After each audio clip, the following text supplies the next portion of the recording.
नमस्कार,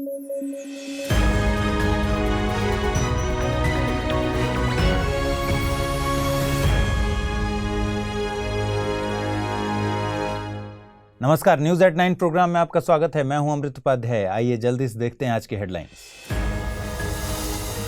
CIA journalist का बड़ा खुलासा, यूएसए ने कराई थी नॉर्ड स्ट्रीम पर बॉम्बिंग, नॉर्वे नेवी से मिली थी मदद। देश में मिले लिथियम के स्रोत, पहली बार पाई गई है ये क्रिटिकल मेटल, इलेक्ट्रिक मोबिलिटी में मददगार साबित होगी खोज। और 5वीं international marine protected areas congress हुई आयोजित, प्रोटेक्ट ब्लू नेचर रखी गई थीम, मरीन बायोडायवर्सिटी के सतत इस्तेमाल को बढ़ावा देना है मकसद।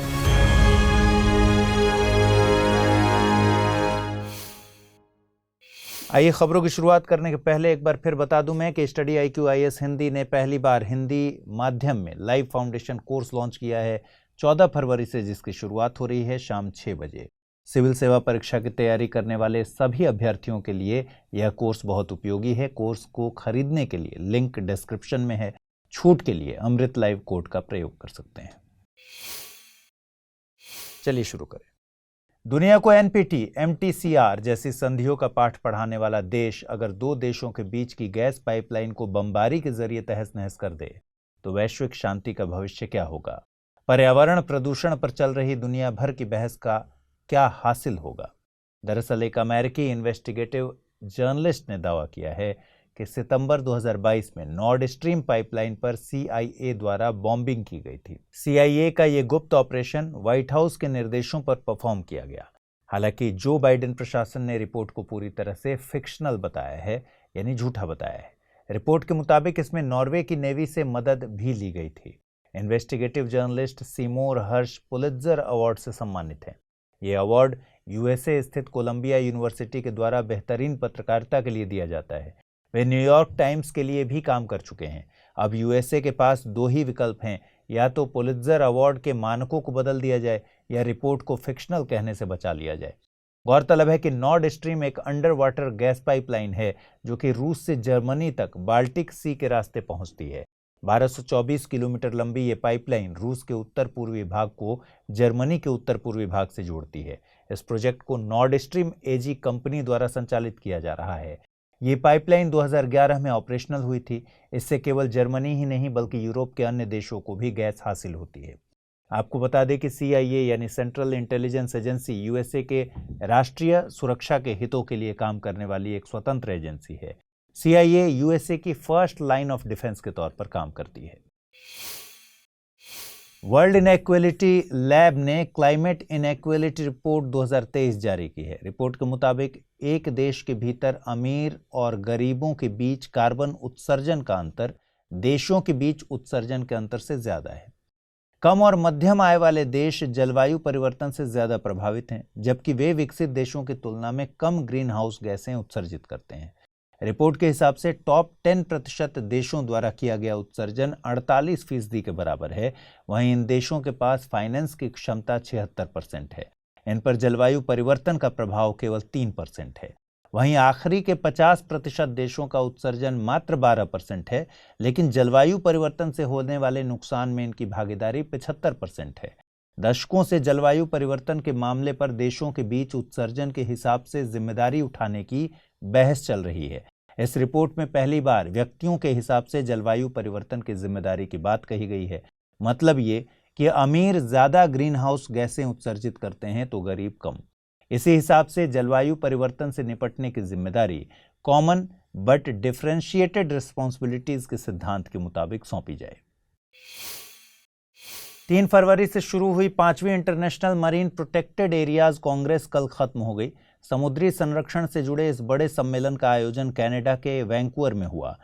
प्रोटेक्ट ब्लू नेचर को इस बार के सम्मेलन की थीम के रूप में रखा गया था। आपको बता दें कि international marine protected areas Congress के आयोजन में IUCN और मेजबान देश की मुख्य भूमिका होती है। इस सम्मेलन का मकसद दुनिया भर की मरीन बायोडायवर्सिटी के सतत इस्तेमाल को बढ़ावा देना है। इस बार की बैठक में खासा ध्यान इस तरफ भी दिया गया कि 30-30 के लक्ष्य को कैसे हासिल किया जाए। गौरतलब है कि 30-30 टारगेट को United Nations convention on biodiversity के COP15 के Kunming Montreal global biodiversity framework में अपनाया गया था। इस टारगेट के तहत 2 बड़े लक्ष्य रखे गए हैं। पहला 2030 तक डिग्रेड हो चुके इकोसिस्टम के 30% हिस्से को रिस्टोर करना और दूसरा 2030 तक पृथ्वी के 30% क्षेत्रफल का संरक्षण और प्रबंधन। 5वीं international marine protected areas congress में केल्प फॉरेस्ट्स की हो रही तेजी से नुकसान को लेकर वैज्ञानिकों ने चिंता जाहिर की है। कुछ रिपोर्ट्स बताती हैं कि केल्प फॉरेस्ट्स में मोटे तौर पर हर साल करीब 2% की गिरावट हो रही है। इस खास तरह के इकोसिस्टम को नुकसान पहुंचाने की बड़ी वजहें क्लाइमेट चेंज, यूट्रोफिकेशन और तटीय इलाकों में हो रहे निर्माण कार्य हैं। केल्प फॉरेस्ट समुद्री जल के भीतर उथले भाग में कुछ खास इकोसिस्टम होते हैं जो अलग अलग स्पीशीज की ग्रोथ से जुड़े हैं। इनमें केल्प की मुख्य भूमिका होती है जो आमतौर पर भूरे रंग के शैवाल होते हैं और अमूमन ठंडे जल में पाए जाते हैं। इन वनों का विकास मुख्य तौर पर उपध्रुवीय और शीतोष्ण सागरों के तटीय इलाकों में हुआ है। हालांकि 2007 में इक्वाडोर के पास भी इनकी मौजूदगी दर्ज की गई।